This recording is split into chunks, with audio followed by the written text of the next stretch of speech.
This podcast is brought to you in association with BSE and its investor awareness initiatives. Gone are the days when women mostly preferred to lock their money in familiar investment avenues like fixed deposit and physical gold. Now, with more women joining the workforce, growing awareness about various investment options, and of course, a roaring bull market, equities are increasingly becoming a part of their investment portfolios. The question is the shift in investment behavior among women here to stay? We'll be discussing that and a lot more in today's episode, which is part of the BSE Investor Week special podcast. I am Nishant Vasudevan, the markets editor of the Economic Times and your host for this episode.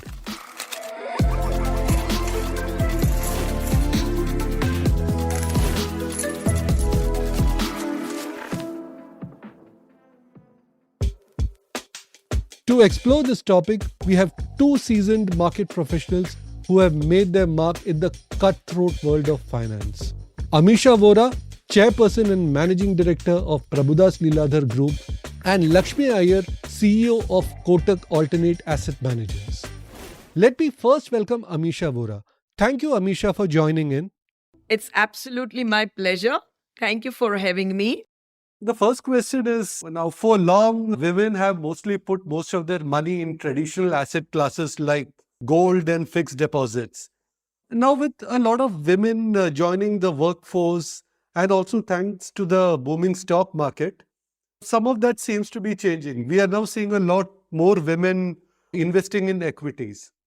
Now, how do you evaluate this pace of change in the shift in investor behavior among women? So let me tell you that last 5 to 7 years has been a real game changer, be it from the perspective of women in workforce. That number from FY17 to FY23, just in about 6 years, has grown from 23 to 37%. And as women get empowered by doing their own work, earning for themselves and family, naturally, they also get empowered to make their financial decisions.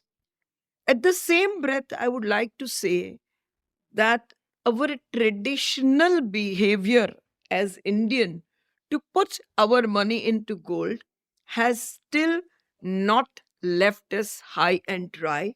This is still worked out over last 10, 20 and 30 years as one of the very good investments when you see their CAGR returns.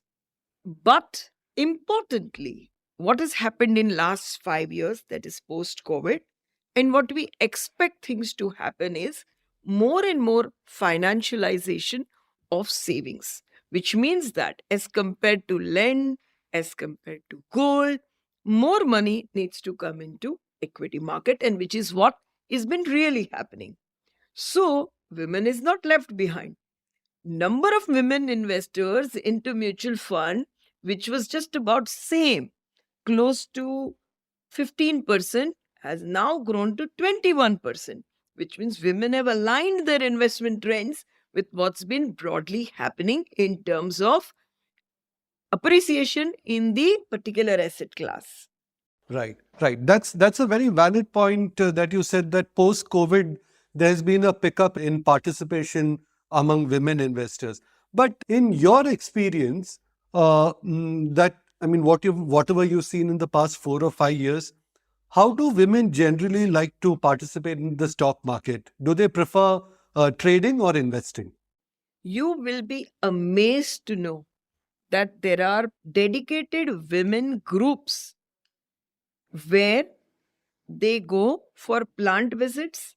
They meet once a week to discuss balance sheets and its nitty-gritty. And they also discuss the macroeconomy. They invite seasoned fund managers, economists for lectures, and they all then discuss things. So, awareness from very analytical and professional perspective. Two, I have been very fortunate to give awards to young 16-year, 21-year girls for the best trader across men and women. And they are housewives in their 40s, 50s, but they have taken up. So everybody can take this up, and it will help share a very good responsibility for a man who's already busy doing the business or a service. And women can develop this skill because this is a skill to be developed. So this is once again one field where women is not left behind. And those are extremely encouraging signs that we see in the market. But in your experience, what is the one big mistake or, the mistakes that women generally make while investing or trading? See, I think some mistakes are common for men and women in trading or investments. But I'll just put one more anecdote. When we sit down for playing cards in flush, what happens? Men will start putting blinds higher and higher stake. In that case, women with good game will pack, and men with bad game will win, because that risk taking ability we've not developed as much. So market as such is not a game of flush, but sometimes you have to weather through the volatility. In that, having that grit to stand by your decision is what sometimes women lack, is what I feel. And that's one message that I would definitely like to convey. So, similarly, when it comes to volatility in the markets, women should not pack their investments, book loss, or similarly come out at a very marginal profits. They should also learn to have that grit to hold on to profits and also weather through the pain of mark to market losses. Not that that does not apply to men, but I think women need to develop that little more as they are starting this investments and trading more recently. Absolutely, absolutely. You are a market veteran with over 3 decades of experience in the market. For you, what has been the trickiest financial or maybe investment decision in your life? Typically my style is to try and find out companies where there is possibility of high profit growth and re-rating. So typically they are a turnaround case or at an inflection point. So I don't look at very steady state kind of a growth company. And when you try to do that, sometimes the management quality becomes a challenge. And that is a big judgment in your investments that you have to take. And even if sometimes you have taken a correct judgment on management quality, the management capability is another key variant which comes to play, because when you grow aggressively, your ability to put up the team, put up the processes, measure the risk in the business also becomes equally important. So there have been instances where in these judgments, I have had my own share of problems. So sometimes some of those judgments have failed for sure. Michelle, now what about your personal investment strategy? How do you invest your own money? How much of that is in equities? I tell you, my entire wealth is in equity, barring about 10 to 15%, which is in real estate. As you might be knowing, just about a year back, I took a decision to take 100% in PL Capital Group. Yes. So this is Yes. a full equity investments which I made. So I'm not a very fixed income kind of an investor, being absolutely in the market. But to others, I would definitely recommend that when you are not a professional investor, it's very important to do financial planning across fixed income, gold, equities, and real estate, because all have different character in terms of risk return and liquidity. And which is what it is very important to balance while you want your savings to meet your long term wealth creation goals. Right. That's very interesting.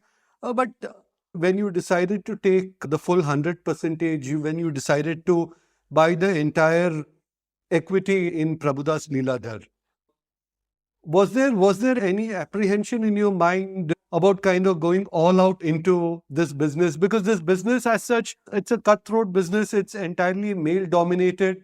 How did it work for you? So, of course, I had apprehensions. A, because of my age, because this is a business like being on a treadmill. You have to keep running, but you are at the same place. As what you said, this is very competitive. B, I had apprehension because I was putting a lot of, rather, all my eggs into one basket. C, I had apprehension that such a large team, we are a team of 600, we have so much banking line and we are so much compliant because so many authorities monitor us. But I had just one core faith is that this is the golden decade for India. So when I took, things were very bad in markets. But I knew that the way our macroeconomics are changing and our policy making is changing, it's not going to be far before the markets will start recognizing it.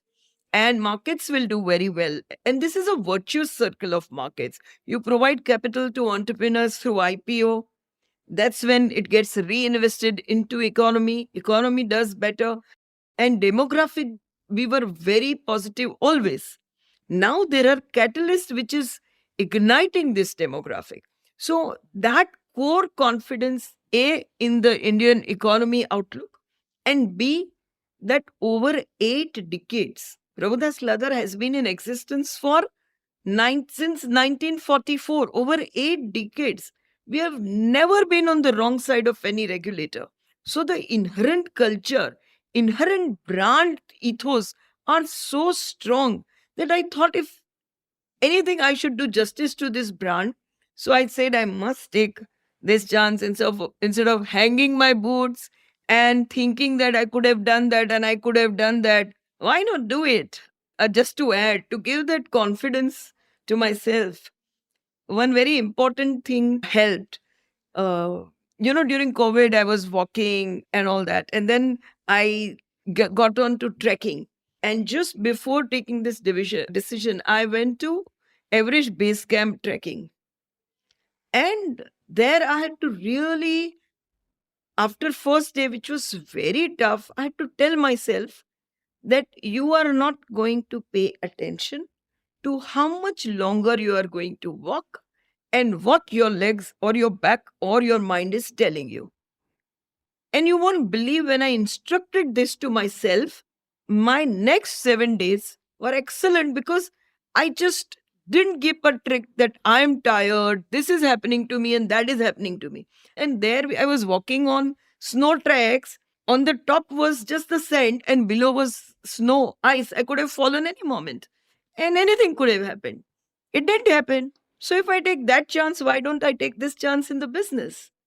That's fantastic. It'll be encouraging for a lot of budding entrepreneurs to kind of test waters. Before we wind up this discussion, if you had one advice to a woman who's just joined the workforce, how much of money they should allocate, let's say across asset classes or to maybe equities, what would your advice be? See, once again, I'll give you one very simple example for all the listeners. In the investment world, how much you invest is not as important as for how long you invest. Assuming you join the workforce at the age of 20, 21, whatever, just a simple investment of 2000 rupees a month can lend you to have a 5 crore retirement surplus at the age of 60. Put it into simple ETFs, put it into mutual funds, can also substantially create wealth. Early on, equities are the best asset class. You can go up to 60, 70% into equity. And the balance 30% divide 10% into gold, 15-20% into fixed income. But as you start aging, in case your risk taking ability reduces, then you can put more into fixed income. If you're starting your investments at say 50, 55, and you want to depend on your recurring incomes, put more, 40%, 50% into fixed income. Say some nice corporate deposits also gives you better than bank. Gold bonds give you gold price appreciation plus 2.5% interest. Not to miss out on that. So that little better decision making gives a much better CAGR. And if you can invest more time in upgrading yourself and developing the skill of either trading or investments, then direct investments. Never to mistake that you can make money without any learning by just hearsay. इसने बोला चल गया, उसने बोला चल गया. जब गिरेगा कोई मिलने नहीं आएगा. So having your own development of little skill is very important. You can't be all the time lucky in life. You have to work for being lucky. Absolutely, absolutely. And those are, the smart observations, the wise words that have come from somebody who's tracked markets for so long, who has taken a plunge into business, who has been an entrepreneur. Thank you, ma'am. Thank you for joining us in this show. It was great having you. Joining me next is Lakshmi Iyer of Kotak Alternate Asset Managers. Thank you, Lakshmi, for joining in. So the first question that we have in mind is that women have mostly stuck to traditional asset classes like fixed deposit and gold. Now we are seeing more women trying their hand at equities, possibly because more women are part of the workforce and also because of the bull run. Now, what is your assessment of this change in investment behavior among women? Yeah, hi Nishant. I think your observation was bang on. Women are slowly, steadily, and continually, I would say, wanting to own other asset classes, specifically equities, deviating from the typical, the traditional mode of investment mindset, which used to give them returns, but obviously very paltry, very measly returns. Second most important thing is in the last 5 years, we have seen significant value creation happen from the capital market side. And that also combined with the awareness, I think has led to some proliferation of this trend. And I think this trend is set to continue and further accentuate. Right. Now, Lakshmi, you must be getting there might be a lot of people asking you for, whenever you talk about markets, they might be asking you for tips. And now, when women ask you for tips, what is the most common one? What is it that strikes you the most? The two things I tell them, one is forget tip, go for SIP. And I genuinely tell this to them because I am a big SIP investor myself. Number two, I tell them is the only stock that you need to go long is the stock called India. The fact of the matter is that, when you are not completely initiated into the world of finance, which is what typically, the women I interact with are, tips will not work. It can be fly by night. It will give you some instant success. It'll give you some bragging rights. But the sustained journey of wealth creation has to be a more disciplined investment journey, which is what I try to keep harnessing into their minds. Right. And what, according to you, is the biggest mistake made by women while investing? I would say there are many, but to start with, every investment need not be with mindset of instant gratification. Second, most importantly, low value does not necessarily mean higher accreting. So there is this fallacy that I want low value in terms of rupees amount stocks. I encounter so many of them, conversing with me in that manner. So that is another big myth buster. So I think some of these people, some of these women, for example, come with a fixed kitty. They say, okay, I have this amount and now tell me the lowest value stock where you think there will be the maximum appreciation. That's really not the way to look at investments. So these are some of the common, I would say, fallacies or myths or mistakes, as you call it. And last but not the least, the mindset that equities will never lose money for you. also needs to be removed. In the short term, you have to be prepared for these whipsawed, volatile movements. But I think staying the course is extremely critical for all of these as investors. Lakshmi, you mean to say that they are more inclined to trading and quick gains rather than investing and staying the course? That is correct. That is correct. That is where intuitive mentality has been. And this trend, Nishant, actually started gaining more momentum when we saw a work from home kind of concept during the pandemic. And it just continued because since that, it's been almost 5 years, there's barely been a red or a dull market, which has prolonged for very long. So I think that has, kind of created, I would say, a little bit of short-termism in the minds of investors. I'm not saying this is true for all, so I don't want to generalize. But yes, bulk of the women I interact with have been coming with that kind of a mindset, which definitely needs to change. Right. And does that, when things go wrong, does it kind of fall into a loop, where you lose money and then you lose confidence? And then, it takes a lot of time for them to come back to the market, come back to the system and kind of rectify their mistakes? Yes, it does happen where, once you really, it becomes like a once bitten, twice shy.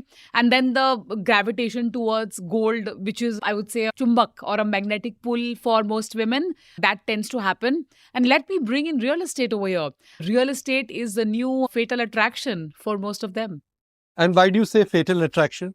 See, I would say that because it's a physical asset class, it's extremely illiquid. I have nothing against real estate, but it is about how much you want to own, what percentage you want to own, and obviously, are you keeping it as a core of your investment thesis? Because there is attraction towards land. For example, you're seeing appreciation in land, so you want to own land. You think it's a trading mechanism. You can buy in, buy out. Again, as I said, some of these are myths which really need to be busted. Real estate in the physical form is extremely illiquid, and that is the reason I called it a fatal attraction. Great. That's interesting. Now, Lakshmi, you have been predominantly a fixed income expert. You started your career as a fixed income specialist. You managed fixed income money. Now, from your personal investment strategy, how do you invest your personal money? Is it mostly in fixed income or how do you? No, so I'm a very, very boring investor. 90% of my money is in equities, actually more than 90%. And the balance 10 is, between the house that I live in and of course a little bit of gold. I do SIPs in gold as well. And my equity investments are split into two. I get my parent stock, which is Kotak Bank, in dowry, as I call Dahej. Women usually give dowry. I get dowry. So that's the only stock I have in my DBAT account. And everything else is through mutual funds, which I do a monthly systematic investment plan.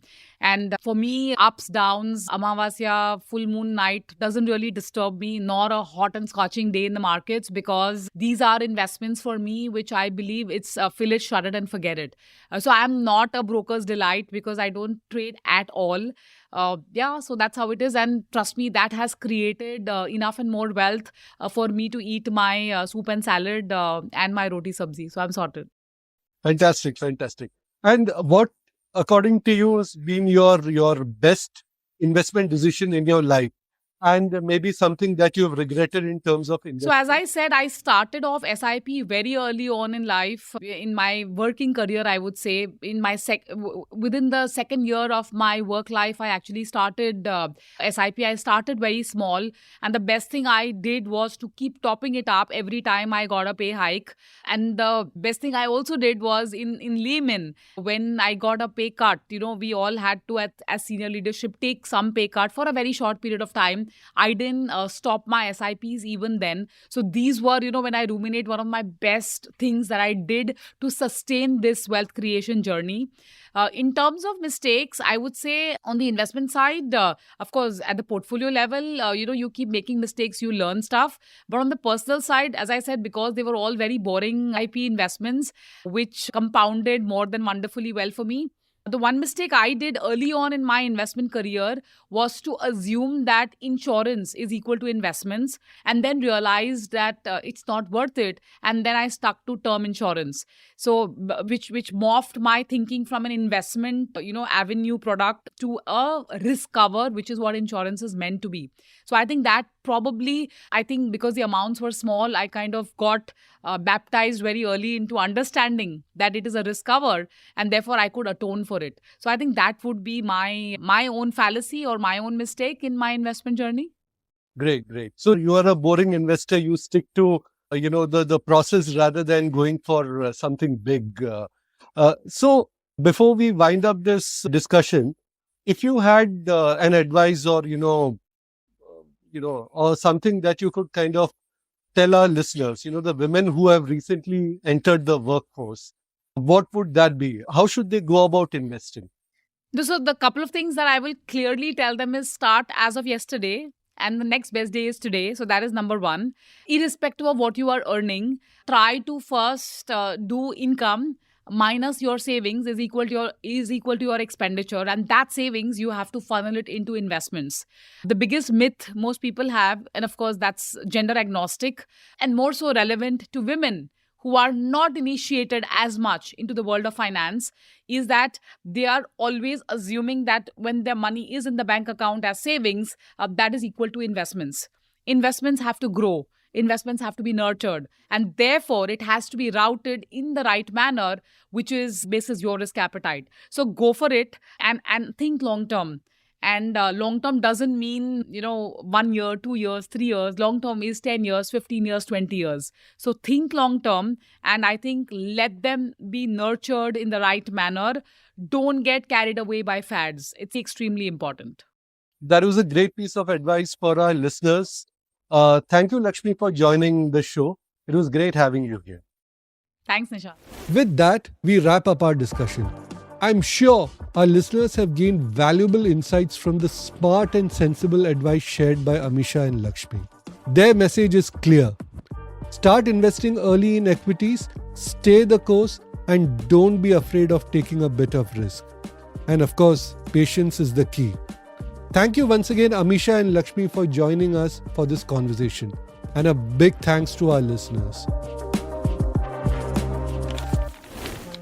This episode was produced by Vinay Joshi and Surohini Jain. Sound designed by Rajas Nayak and Amrit Reggie.